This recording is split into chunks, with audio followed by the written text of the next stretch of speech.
Coming to you from our studios right here in exciting El Paso, Texas, gateway to the Old West and the most haunted city in the country. Today is March the 4th, 63rd day of the year. Just 302 days remain to the year's over with. Holidays and observances, which is something the listeners ask for. This is National Dance the Waltz Day, National Sons Day, Marching Band Day, National Snack Day, National Backcountry Ski Day, International Scrapbooking Industry Day, Brain Injury Awareness Day, National Hug a GI Day. Now, I get behind that too. Having been a GI, World Obesity Day, National Sportsmanship Day, National Pound Cake Day, Unique Names Day. It's Mardi Gras, the carnival that has made world history in New Orleans, Louisiana. National Grammar Day, Fashstock Day, Do Something Day, Toy Soldier Day, Benjamin Harrison Day, Holy Experiment Day, Old Inauguration Day. Our inauguration used to be on March the 4th. Courageous Follower Day, Pancake Day, National Town Meeting Day, National Invest in Veterans Week. I'm all for that. Read Across America Week, National Ghostwriters Week. I've done a lot of that. Go Carnival, Chocolate Chip Cookie Week, Termite Awareness Week, Celebrate Your Name Week, Carnaval de Barranquilla, Venice Carnival, National Aplastic Anemia and MDS Awareness Week, Hearing Awareness Week, National Green Week, Make Mine Chocolate. We're in Ramadan, which is the Muslim holy month. Began February 27th, it's going to end March 28th. Carnival of Brazil, go to Rio de Janeiro and enjoy Carnival. Carnival of Vinci, Battle of the Oranges, which is quite a unique carnival. The two teams pelt each other with oranges. Women in Aviation Week, Newspaper and Education Week, National Consumer Protection Week, Words Matter Week, Teen Tech Week, No More Week. We're talking about domestic violence. Women in Construction Week, School Breakfast Week, Return Borrowed Books Week, Read an eBook Week. You can get a lot of mine as ebooks if you go to KenHudnall.com or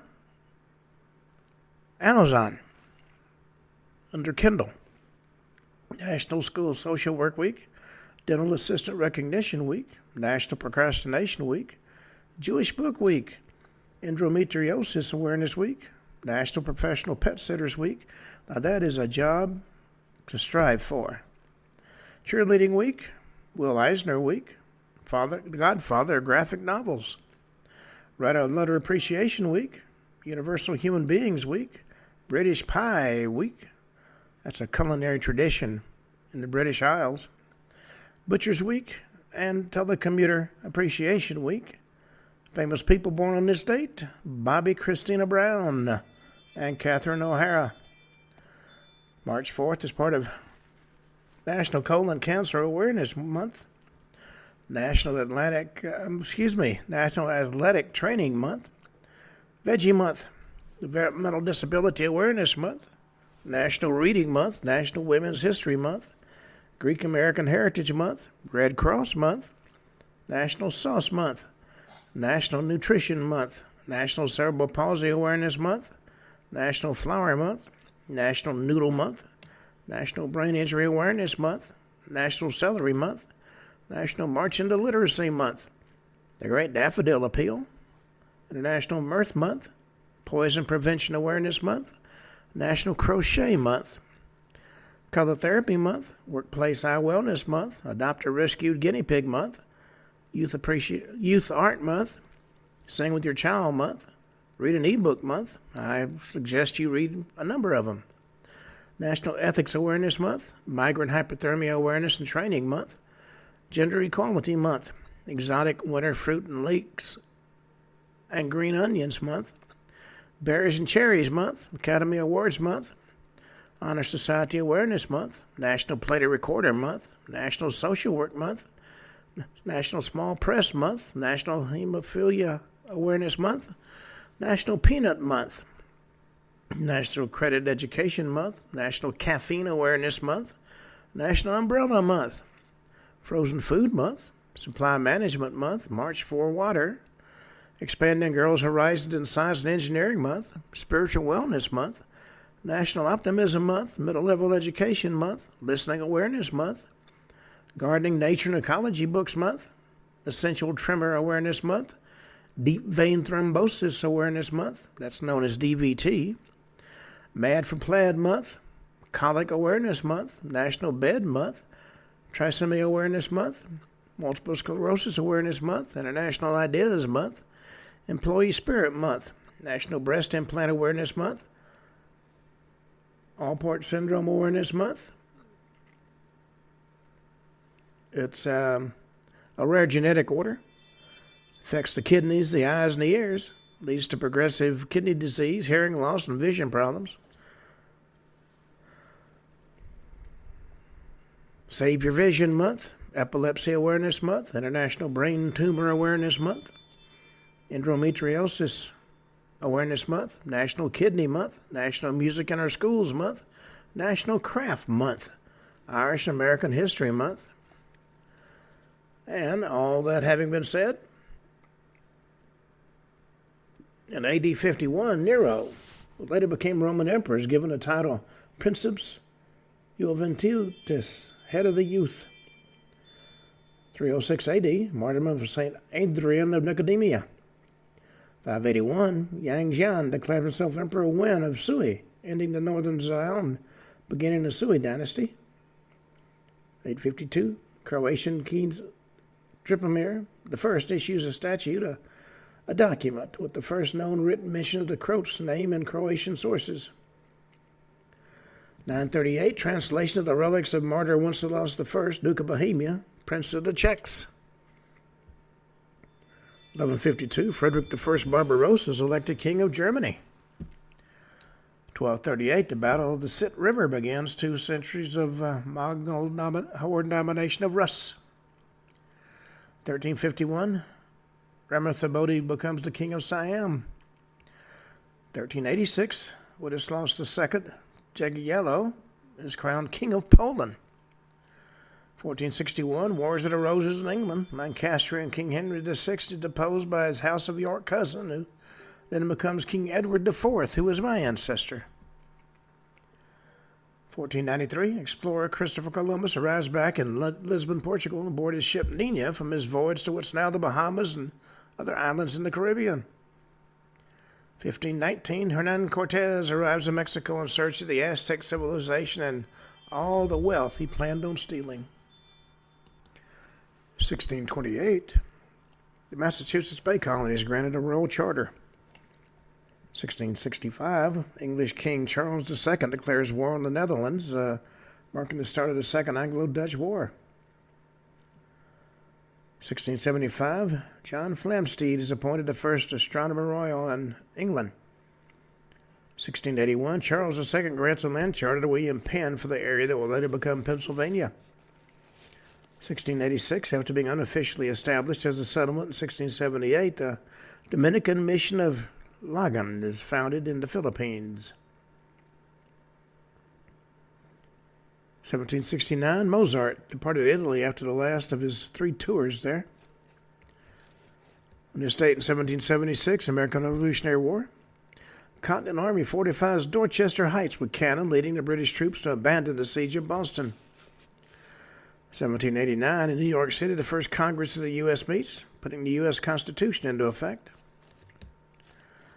1790, France is divided into 83 departments, cutting across the former provinces in an attempt to dislodge regional loyalties based on ownership of land by the nobility. 1791, Vermont's admitted to the U.S. as a 14th state. 1794, the 11th Amendment to the U.S. Constitution is passed by the U.S. Congress. And of course, The 11th Amendment restricts the ability of individuals to bring suit against states of which they're not citizens in federal court. 1797, John Adams is inaugurated as the second president of the U.S., of becoming the first president to begin his presidency on March 4th. 1804, Castle Hill Rebellion. Irish convicts rebel against British colonial authority in the colony of New South Wales. 1813, Cyril VI of Constantinople is elected ecumenical patriarch of Constantinople. 1814, War of 1812. Americans defeat British forces at the Battle of Longwoods between London, Ontario, and Townsville, near present-day Wardsville in Ontario. 1837, the city of Chicago is incorporated on this date. 1848, Carlo Alberto di Savio signs the Statuto Albertino that'll later represent the first constitution of the Regno d'Italia. 1849, Zachary Taylor, 12th President of the U.S., and Millard Fillmore, the 12th Vice President, did not take their respective oaths of office on March 4th. They did so the following day, leading to the erroneous theory that outgoing President pro temp of the U.S. Senate, David Rice Atchison, had assumed the role of acting president for one day. 1861, the first national flag of the Confederate States, the Stars and Bars, is adopted. 1865, the third and final national flag of the Confederate States is adopted by the Confederate Congress.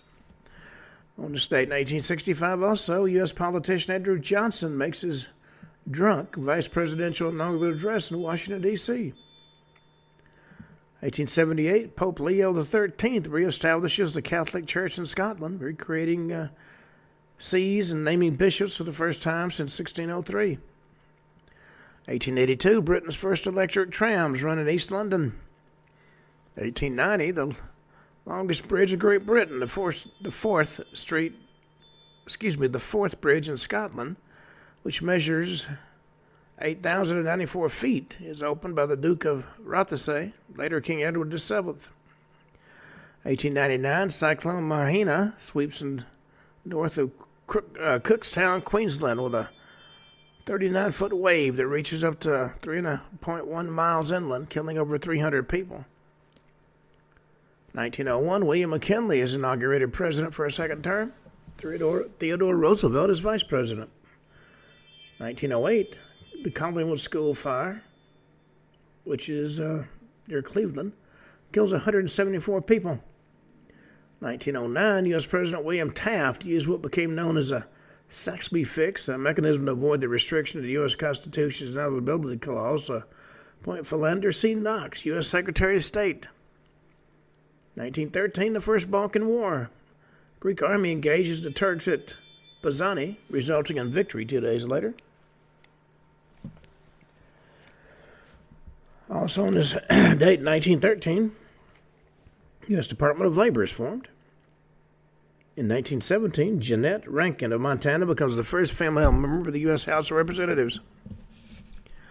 1918, a case of influenza is recorded at Camp Funston, Kansas, conventionally marking the beginning of the worldwide Spanish flu pandemic. Now, Camp Funston, for those who are not familiar, was a U.S. Army training camp located on the grounds of Fort Riley, southwest of Manhattan, Kansas. It was named for Brigadier General Frederick Funston, one of 16 such camps that were established at the outbreak of World War I for use as infantry division training camps. And someone there had the flu, and it spread. 1933, Franklin D. Roosevelt becomes the 32nd president of the U.S., also the last president to be inaugurated on March the 4th. 1933 also saw Frances Perkins become U.S. Secretary of Labor, the first female member of the United States Cabinet. 1933 also saw the Parliament of Austria being suspended because of a quibble over procedure. Chancellor Engelbert Dollfuss initiates an authoritarian rule by decree. 1941, World War II, UK launches Operation Claymore on the Lofoten Islands, the first large-scale British commando raid. Also in 1943, World War II, the Battle of the Bismarck Sea in the Southwest Pacific comes to an end. The aircraft of the U.S. 5th Air Force and the Royal Australian Air Force attacked a Japanese convoy that was carrying Japanese troops to Lae, New Guinea. Most of the Japanese task force was destroyed, and Japanese troop losses were heavy. This convoy was a result of a Japanese Imperial General Headquarters decision in December 1942 to reinforce their position in the Southwest Pacific. And that led to a major defeat. 1943, World War II, the Battle of Fardikambos, one of the first major battles between the Greek resistance and the occupying Royal Italian Army begins. It ends on March 6th with the surrender of an entire Italian battalion and the liberation of the town of Gravina. 1944, World War II. After the success of Big Week, the United States Army Air Force begins a daylight bombing campaign of Berlin. 1946 saw Field Marshal C.G.E. Mannerheim, the 6th President of Finland, resign from his position for health reasons. 1955, the order to protect the endangered Samoa ring seal is legalized. 1957, the S&P 500 stock market index is introduced, replacing the S&P 90. 1960, the French freighter La Coubre explodes in Havana, Cuba, killing 100 folks. 1962, the Caledonian Airways Douglas DC-7 crashes shortly after takeoff from Cameroon, killed 111. That's the worst crash of a DC-7 in that plane's history. 1966, the Canadian Pacific Airlines DC-843 explodes on landing at Tokyo International Airport, kills 64 people. 1966 also saw an interview in the London Evening Standard by Beatles' John Lennon. He declared the band is more popular than Jesus now, which did not fly well. 1970, French submarine Eurydice explodes underwater, results in the loss of the entire 57-man crew. 1976, the Northern Ireland Constitutional Convention is formally dissolved in Northern Ireland, resulting in direct rule of Northern Ireland from London by the British Parliament. Rule by committee is never successful. 1977, the 1977 Vrancia earthquake in eastern and southern Europe kills more than 1,500 people, mostly in Bucharest, Romania.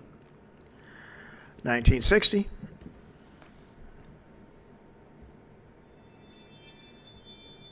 in 1980, nationalist leader Robert Mugabe wins a sweeping election victory to become Zimbabwe's first black prime minister. 1985, the Food and Drug Administration approves a blood test for HIV infection, used since that point in time for screening all blood donations in the U.S. 1986, the Soviet Vega 1 begins returning images of Halley's Comet and the first images of its nucleus. 1990, American basketball player Hank Gathers dies after collapsing during the semifinals of a West Coast Conference tournament game. 1990, Lennox Seaby, president for life of the South African Bantustan of Ciskei, is ousted from power in a bloodless military coup led by Brigadier Upa Koza. 1994, Space Shuttle program. Space Shuttle Columbia is launched on STS-62. 1996, a derailed train in Weowega, Wisconsin, causes the emergency evacuation of 2,300 people for 15 days. 1998, gay rights on Cal versus Sundowner Offshore Services, Inc. was a Supreme Court case. It ruled that federal laws banning on-the-job sexual harassment also apply when both parties are the same sex. 2001, the BBC bombing. A massive car bomb explodes in front of the BBC television centre in London. Seriously injured one person. Attack was attributed to the real IRA. 2002, Afghanistan. 7 American Special Operations Forces soldiers and 200 al-Qaeda fighters are killed as American forces attempt to infiltrate the Shayikot Valley on a low-flying helicopter reconnaissance mission.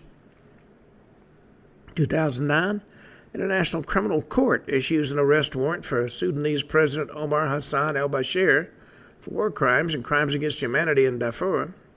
Al-Bashir is the first sitting head of state to be indicted by the ICC since its establishment in 2002. 2012, a series of explosions is reported at a munitions dump in Brazzaville, the capital of the Republic of the Congo, killed at least 250 people. 2015, at least 34 miners died in a suspected gas explosion at the Zazyadko coal mine in the rebel-held Donetsk region of Ukraine. 2018, former MI6 spy Sergei Skripal and his daughter are poisoned with a Novichok nerve agent in Salisbury, England, caused a diplomatic uproar that resulted in mass expulsions of diplomats from all the countries involved.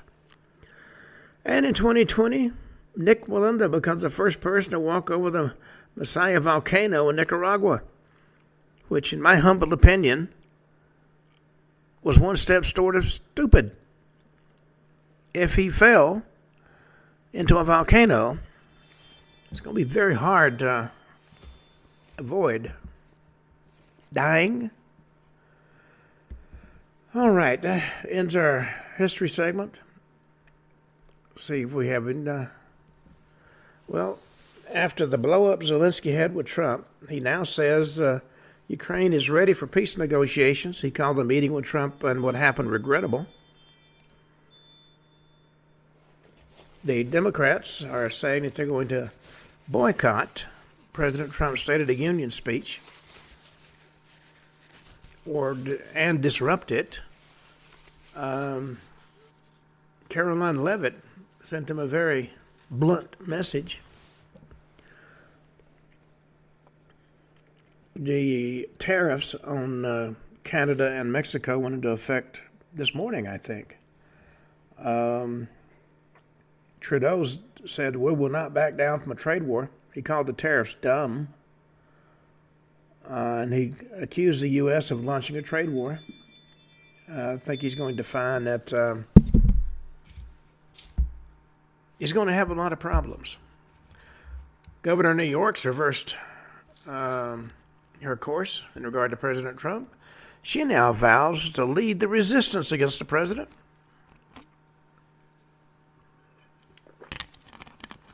I think she's going to have a problem with her own constituents on that one.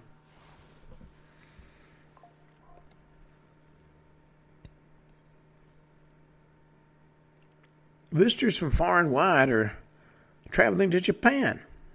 The country broke a tourism record in 2024. Their new goal is 60 million visitors. Nearly 3 million Americans visited that country in 2024. Well, there's still more revelations about the death of Gene Hackman. And they also discovered underneath his mansion tunnels. That seems to be something that the wealthy Hollywood type do. They have tunnels.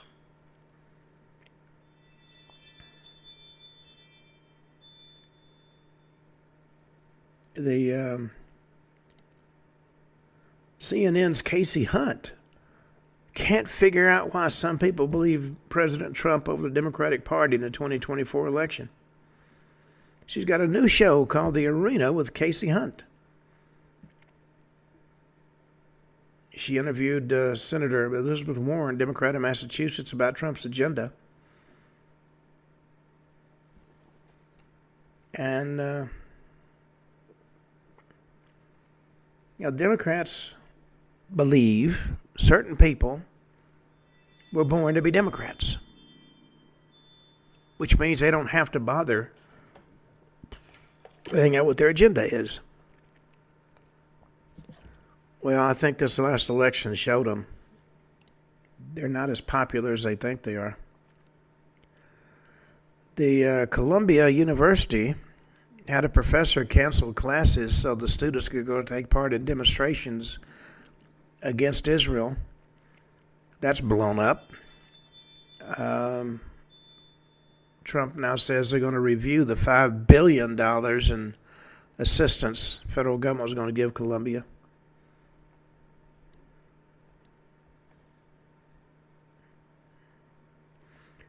The last member of Badfinger, popular Welsh rock band, has died. He was 77, named Joey Moland.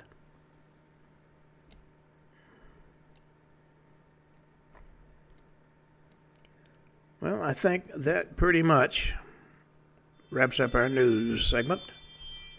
Now we're going to go back to one of my favorite topics, ghosts. We'll start out talking about the Thursday of the Dead, when Arab Christians and Muslims share a feast to honor the souls of the departed. It's also known that Thursday of the Dead also is known as Khamis al-Amwat, Thursday of Secrets, or even Thursday of the Eggs. It's a feast day shared by Christians and Muslims in the Levant. And although the date of the feast changes annually, it always falls on the Thursday between the respective Easter Sundays of the Eastern Orthodox Christian and Catholic churches. On Thursday of the Dead, the souls of the departed are honored by their living descendants, and as I said, it's a feast day that has become uniquely associated with women. Just before sunrise, women gather at the tombs of their ancestors to pray and share Ka'ak al-Asfar. It's a seeded or decorated bread cake. It's very popular in the region. It's also known as the yellow roll. Once their prayers are finished, the celebrants distribute gifts of dried fruit and Ka'ak al-Asfar to their families and also to the poor. Children are given Ka'ak al-Asfar as well as sweet treats and decorative eggs that have been painted yellow. Observers of Thursday of the Dead have noted the day serves as much as a celebration and social event for the women concerned as a chance to commemorate the dead. This tradition has been shared between Muslims and Christians since the 12th century when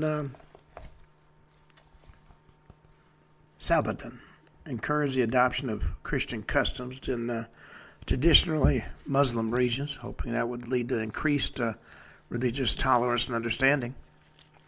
And the fact that mixed faiths share the feast day is intended to reflect the belief that those who passed into the New World share a single integrated society.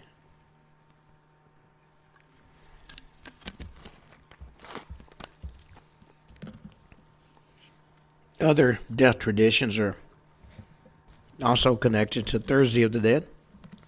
Muslims in mourning visit the tombs of a newly dead loved ones to share traditional foods every Thursday following the death until the following Easter. And after this, they're marked by the annual Thursday of the Dead celebrations. In the 21st century, this practice of weekly visits has become less frequent, though Ka'ak al-Asfar is still distributed according to the tradition on Thursday and Monday following a death, as well as during Easter. Though it's known by a number of names across the region, in the Syrian city of Homs, Thursday of the Dead is widely known as Thursday of Sweetness. First, not only to the sweets distributed by women to children, but also buying and making them beforehand. Apparently, it's quite the celebration. Until I started researching for this show, I had never heard of it. Well, let's talk about another interesting festival, the Hungary Ghost Festival.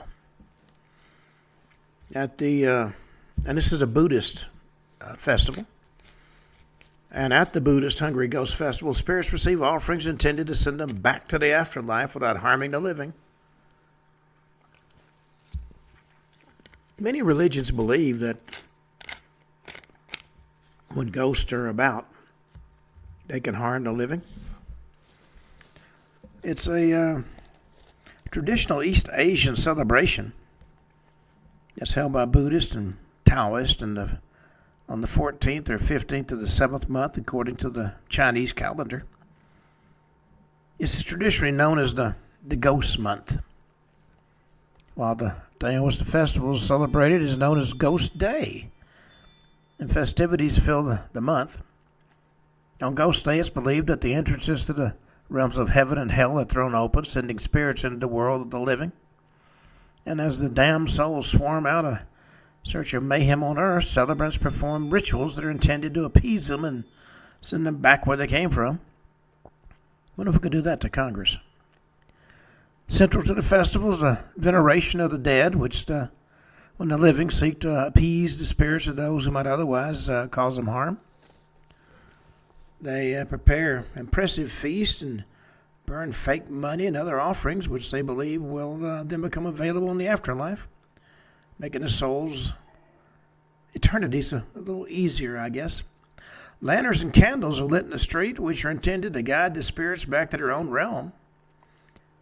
Now, like most festivals, feasting is an important part of it. And food is also left outside so passing ghosts can eat at leisure should they wish to partake. It's frowned upon to clear away offerings from the streets during the festival, while people refrain from activities such as swimming in case the spirit drowns them. And marriages held during the ghost month are believed to be destined to fail. Well, at dusk on Ghost Day, photographs of the dead are put out on traditional family tablets alongside plates of specially prepared food. Their descendants then light incense and bow before the offering, seeking blessings from their ancestors. The day closes with a feast in which one's seat's left empty so the dead can join their family and dine with them.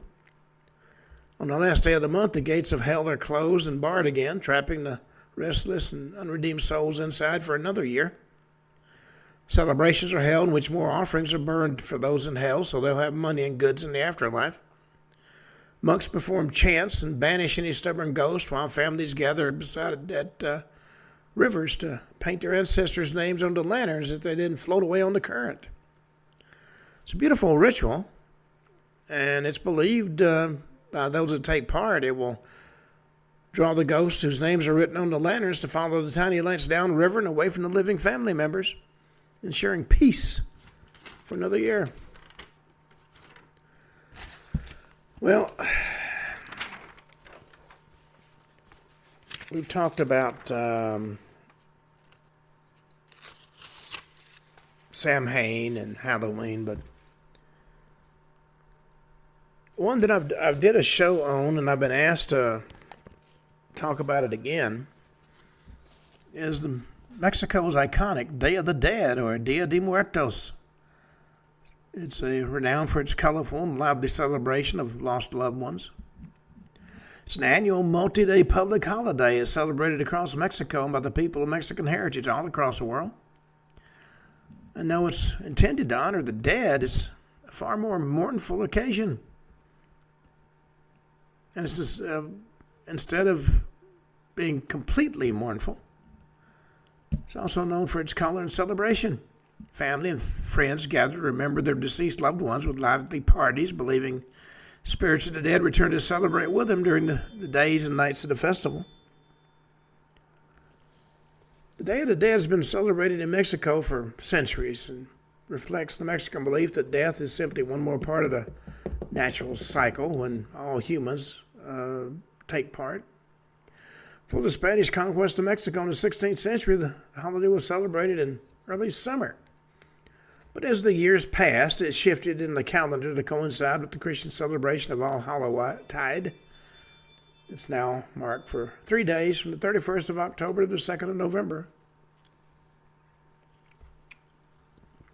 Although northern Mexico traditionally didn't celebrate the festival due to observing its own indigenous traditions, by the 20th century, Day of the Dead was a nationwide event.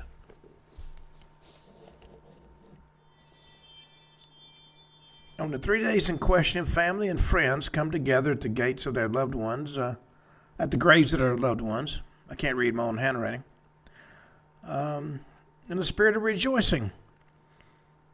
Here they construct brightly painted altars called ofrendas, which are decorated with sugar skulls or calaveras and specially written poems.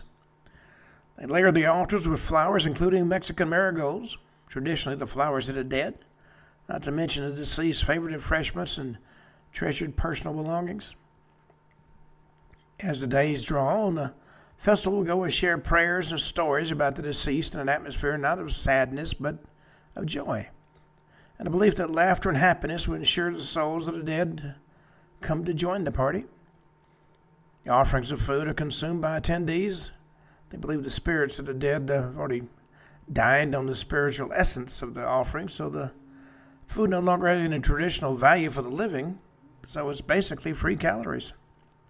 Origins of the Day of the Dead can be found in ancient festivals that date back more than 3,000 years, and most notably an Aztec festival that celebrated the goddess known as the Lady of the Dead.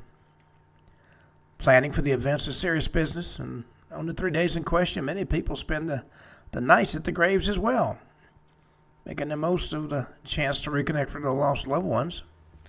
And certainly there have been a lot of unusual stories associated with the Day of the Dead. Well, let's see.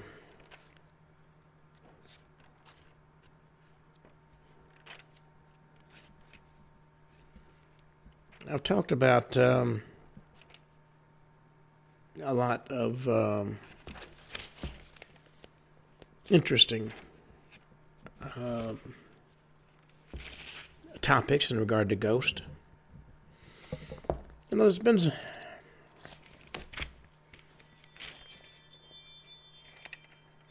so many stories told in relation to the paranormal. It's hard to find new stuff. I don't know how many people have heard about the what's known as the devil's footprints. When mysterious footprints appeared in the snow one night, local people knew there could only be one culprit: the devil. And it was 1855. The devil came to Devon. Devon seems to have a lot of paranormal aspects to it. But on the night in question, it was February 8th, 1855. During an unusually harsh winter, a snowstorm blanketed the countryside. And when people woke up the next morning in towns like Exmouth and Topshaw and Dawlish and Teagemouth, they didn't find this quite a beautiful sight as you might have expected they would. And why, you might ask? Because a mysterious trail of footprints that closely resembled hoof prints had appeared in the snow. Well, according to the newspapers at the time, these were the footprints of some strange and mysterious animal endowed with the power of ubiquity, as the footprints were to be seen in all kinds of unaccountable places, on the tops of houses and narrow walls and gardens and courtyards enclosed by high walls and palings, as well as in open fields.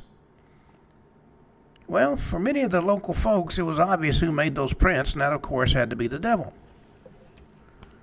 Time correspondents remarked that these footprints looked as if they belonged to a biped rather than some four-legged farm animal. Most of the tracks looked as if they'd approached the doorsteps of homes before the mysterious visitor retreated. Consternation was so great that one vicar in the area drew attention to the footsteps in his sermon, but suggested instead of some supernatural event, they might actually have been created by escaped kangaroos. I mean, England has been overrun with escaped kangaroos, you know.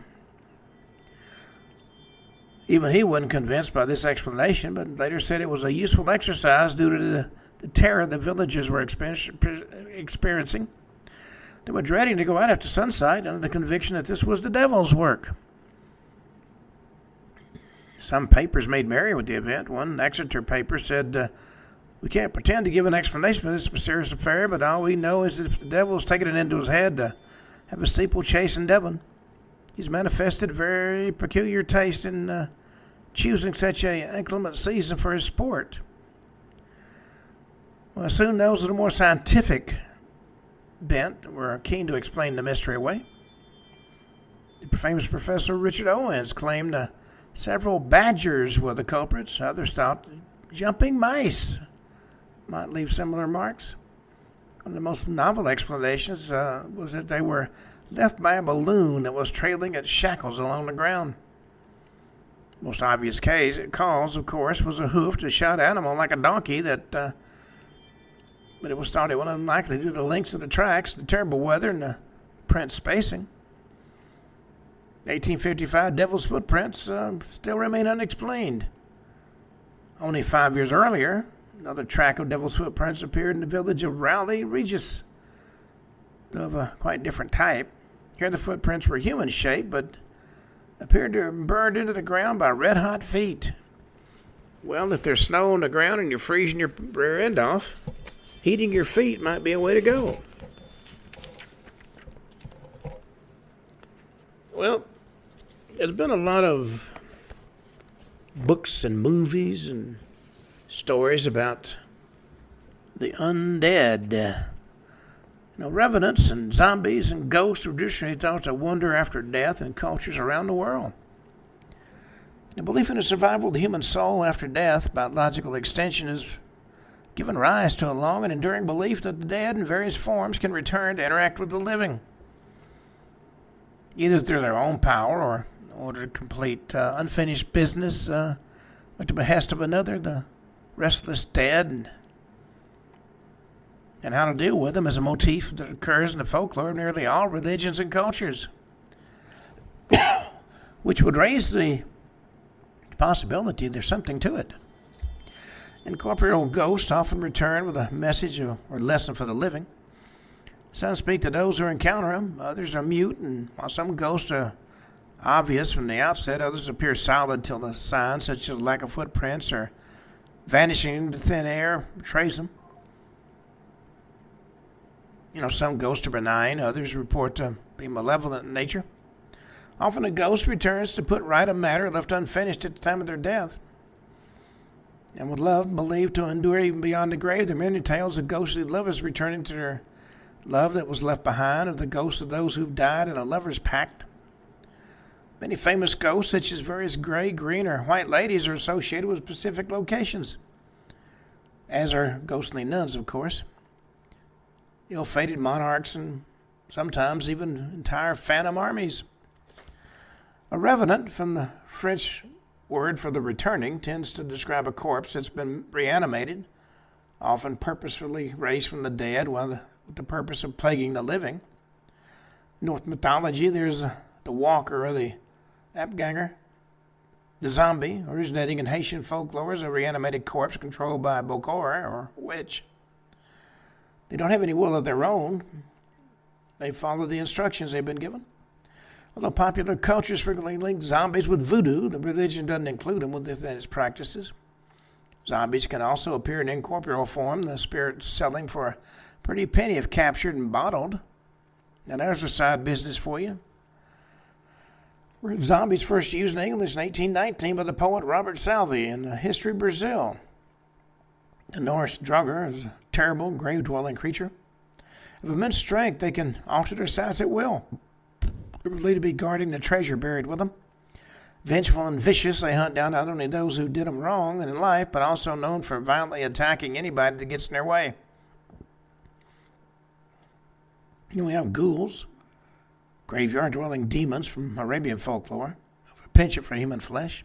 In some cases, a ghoul gruesomely takes the form of the most recent person it consumes. In other instances, they manifest as beautiful women and lead their beguiled victims astray into the waste in order to feed on them. Now that'd be the bad end to a date. Your paramour feeding on you.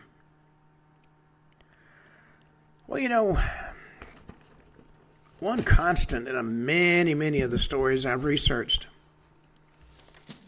are female ghosts and phantoms. In the pantheon of ghosts and apparitions, female phantoms such as the White Lady and the Banshee or even La Llorona occupy a particularly famous place. The spectral apparition of a White Lady, often the victim of some tragedy or wrongdoing, has been an enduring concept in ghost lore around the world for centuries. Usually these phantoms are complete with their own attached and tragic legend, more often than not based around the death of a loved one, maybe a child or a lover, simply telling the story of a decent woman who has dealt a rough deal in life. Might be the victim of murder, or have taken her own life when subjected to an unwanted marriage or a brutal treatment by a spouse. Unlike some archetypes, however, the White Lady isn't unique to a particular place. Instead, her influence can be felt in cultures across the globe, each bringing with it its peculiar geographical quirks. The concept of the White Lady first appeared in medieval legends where the appearance of such a specter is believed to foretell the death of a member of the witness's family. But each White Lady does seem to come with her own particular spin on that legend. The UK and the USA are practically crowded with White Ladies, such as the woman who searches tirelessly for her treasure in Northumberland's Blenkinsop Castle, terrifying residents of the ancient home with their incessant anger demands for their help in finding her treasure. And while this ghost is searching for a lost fortune, the Ogmore Castle Lady in White protects a hidden cache of unimaginable riches. Legend has it she'll attack anybody who crosses her path or comes near to discovering her buried treasure with deadly talons. And while the White Lady archetypes do seem to have a particular affinity with castles and stately homes, maybe this is because that's where they spent their unhappy lives. Let's talk about the tragic White Lady of Portchester Castle, whose child fell from the battlements to her death. She couldn't forgive herself for the accident, so the bereaved and broken-hearted mother threw herself after her child a certain death. Today, her ghostly form wanders the battlements in search of her lost infant. And bereavement's a popular explanation for the appearance of White Ladies. And in Ireland's County Cork, a woman's spectre has been spotted among the ruins of Charlesfort, endlessly walking walls that no longer exist. Legend has it that her husband returned to his sentry post the day after their wedding and fell asleep on duty. He was eventually executed for dereliction of duty, and his heartbroken widow still mourns centuries after both of their deaths. And before the fort fell out of use, the soldiers often reported sightings of the phantom, and today, with the site in ruins, she's wandered further afield and been spotted on the streets of the nearby town of Kinsale. American White Ladies, the tragedies that supposedly created their legends, have been reported for centuries. America's highways have been terrorized by their own ladies in white, and they occasionally stray into the archetype of the phantom hitchhiker. And I knew an individual who picked up a stunning young lady on the side of the road. And he swears when he got to where she wanted to go, and he turned to bid her farewell, she was gone. Well, there's been a lot of, let's say, variations on the White Lady. Specifically, one that everybody in this area is well aware of is La Llorona. She was rejected from heaven and sent to find her son's soul. According to legend, La Llorona was a poor but beautiful woman who was swept off her feet by a dashing and wealthy nobleman. And as the years passed and the couple became the parents of two sons, the nobleman neglected his wife and was often absent. When he came home, he spent all his time with his children and behaved as though his wife didn't exist.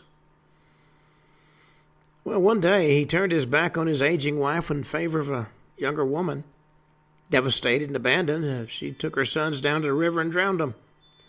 When her husband learned of what she had done, he demanded she retrieve their bodies, but the current had already taken them away.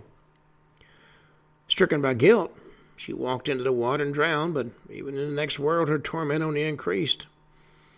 When her spirit reached heaven, she was denied entry and told to return to earth and find the souls of her dead children. Until she can trace them, she's doomed to walk the earth. According to legend, she fills her time by abducting and drowning other children just as she murdered her own.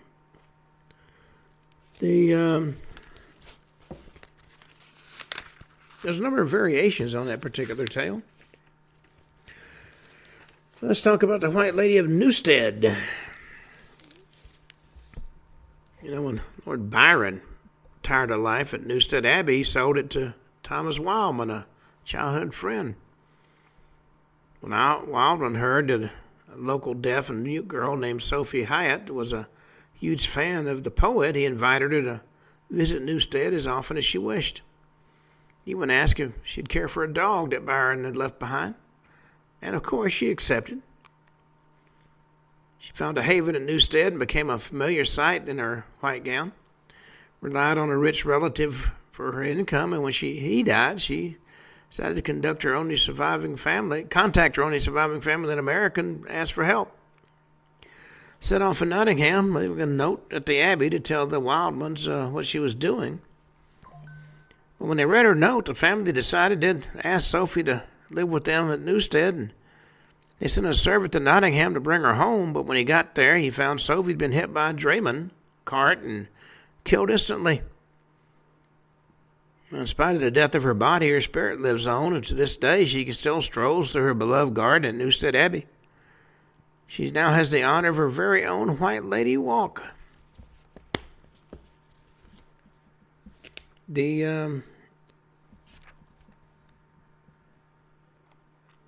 There's so many stories of white ladies and green ladies and red ladies that you could fill a book. Well, if you delve into the paranormal, you're going to come across the concept of demonic possession.